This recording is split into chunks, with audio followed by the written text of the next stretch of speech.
In Ilocano, we don't say, anong pangalan mo? Instead, we say, anyanagan mo? In Ilocano, we don't say, ilang taon ka na? Instead, we say, malutawin mo. In Ilocano, we don't say, saan ka nakatira? Instead, we say, pagjajanam. Pagjajanam. In Ilocano, we don't say, ay, ang ganda-ganda mo. Instead, we say, nagpintas ka. Nagpintas ka. In Ilocano, we don't say, tara, kain.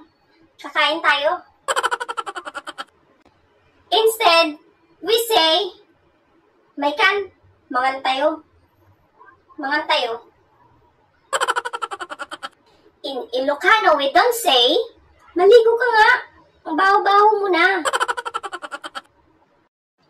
Instead, we say, agdigos kan, nagbangsit ka.